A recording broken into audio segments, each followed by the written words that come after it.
Okay, the next question is for you, Rob. If the Bible was not the primary source of the ideas in our Constitution, can you tell us what were its influences? Yeah, the Constitution grew out of Enlightenment philosophy. And Enlightenment philosophy had a lot of features to it. But essentially you're talking about the idea, it doesn't reject supernatural beings, it doesn't reject God, but the idea that people are capable of working together to solve their problems and to make better societies. And there were a lot of people who influenced that type of thought, and there were a lot of thinkers and books and so on. If you look at what Jefferson and Madison had to say, and if you read the Federalist Papers, there just aren't references to the Bible in those documents. There are references to political philosophers like Locke and Blackstone and some others. And those became a lot of the influence there. But a lot of it, quite frankly, I think, one of the reasons that the Constitution is such a revolutionary document is that it was new. I don't know that there was another attempt or another society that took those principles and attempted to make them the foundation and the basis of a nation. That's why what Fred had to say is interesting, because you're talking about how that document then went on and inspired a lot of other people around the world. So we have to give the founders a lot of credit. Yeah, they did look to some other sources, but a lot of what they did was bold, creative, and original thinking. Okay. Next one, did George Washington say, "So help me God," when taking the oath of office? That is disputed. Some say he did, and some say he did not. I don't know that we're ever going to have a definitive answer to that. I do know that if you read the Constitution, that is not required. That statement is not required. You are not even required to swear on a Bible. You can affirm. The oath of office is listed in the Constitution, but it does not say anything about God, and it doesn't require swearing on a Bible. The story is that Washington added those words on his own, and that every president has since followed suit. But as a matter of fact, a couple of historians have found that a few did not. I can't think of the names right now. I mean, they're fairly obscure presidents, but nevertheless, not everybody has used that formulation, and you're not required. I read someplace that one president quite recently did not put his hand on the Bible. I think it might have been Madison, but he put his hand on some. Yeah, thing. One of the problems with some of these stories is that you have to consider the source. Let me give you an example. There's a story told. Jefferson's religious skepticism is well known, and people have been offended and bothered by that over the years. So there's a story that floats around on the religious right websites about how Jefferson was going to church one Sunday, and someone said, something like, "Why you go to church? Everybody knows you don't believe it." And he went off on this great, lecture about how important Christianity is, and you see this on religious right websites, and they send it around in emails. But the story is traced to a boy who would have been about 10 years old at the time it happened. And there's no way of knowing. I mean, that's just a story. I mean, that to me, the story of a 10-year-old boy told 30 years after the fact in no way can compare with words from Jefferson's own pen about what he thought about religion. But, when you're looking for any evidence you can to buttress your preconceived notion that Jefferson must have been a fundamentalist Christian, they latch onto a story like that. It is kind of troubling to me, or it always has been, that Jefferson's views were expressed in private correspondence.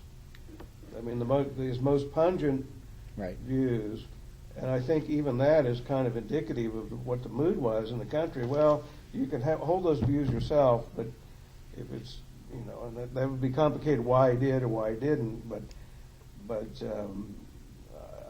it's always bothered me a little bit that not that he did it, but of the sort of impact on others. That you can be a heathen, just don't tell anybody. Things haven't changed much. Yeah. Okay, for either or both speakers, do you in any way equate secular with atheistic, and do you believe believers of any religion are free to speak in a public setting? Let me deal with the first part of that first. This definition of secular, which is a good question. In the public mind, that term secular has become, I think, unfortunately, conflated with non-belief or hostility toward religion, whatever you want to say. That's not what it means. It simply means non-religious. A secular state doesn't have a religious preference. A secular state, to me, that's the true platform upon which religious liberty rests. If you want to have a society that is open and free on religious matters, secularism is the first step.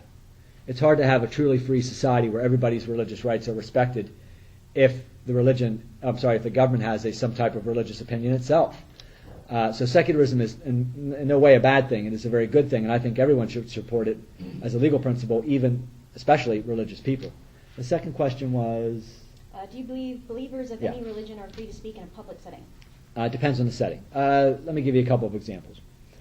Let's say you have a public park, and there's a space of grass there, and everybody uses it, and they can say what they want. But everybody should be able to use that space, even if their message is, quote-unquote, controversial. And whether it's religious or not, I don't mind. Same with, displays, of symbols. I don't have a problem with the Christmas displays of a creche or a cross at Easter on a patch of ground in front of City Hall if it's a religious group that's paying for it and putting it up and taking it down. What I don't want is for the government to put that symbol up there and say, this is what we believe for everybody, because it's a religious symbol, not everybody believes it.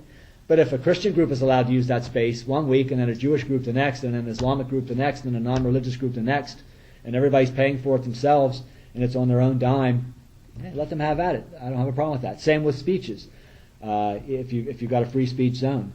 Now, the only sort of limitation I would put on that would be the courts have recognized that in the public school context, certain types of proselytizing activities or preaching are not permitted. A teacher cannot come into the classroom every day and say, I'm going to lead you in prayer now, and it's free speech. It's my free speech. Courts have not bought that argument because they've said these are impressionable young people. Their parents are the ones that get to make their religious decisions, not a teacher. Therefore, that's not a valid use of free speech. So that would be one area where I don't think it would work. Well, on the business of atheism and secularism, something I didn't really get a chance to get into, but I'll just direct you to consider it, is I referred to the Mexican experience. In the 1920s and 30s, the government of Mexico, and they weren't all that way, but 2 or 3 of the governments that were elected, presidents, were very anti-state religion. And they were very liberal in their views. And so there were laws passed that made it illegal for clerics, priests or nuns, to vote. And this was it provoked a revolutionary or a counter-revolutionary movement called the Cristeros, which started a war in 1926, and it went on for about 3 years. The war against the government, and tens of thousands of people were killed in this war. If you want an interesting summary, just go to look at Cristeros, and that's without an H, at Wikipedia. It's quite a saga there. But look at what happened in Russia. They had an atheist state, an atheist constitution, a rigorously anti-religious movement that lasted for many decades. What happened? It all collapsed, and Putin embraced the Orthodox Church, and the rest is history.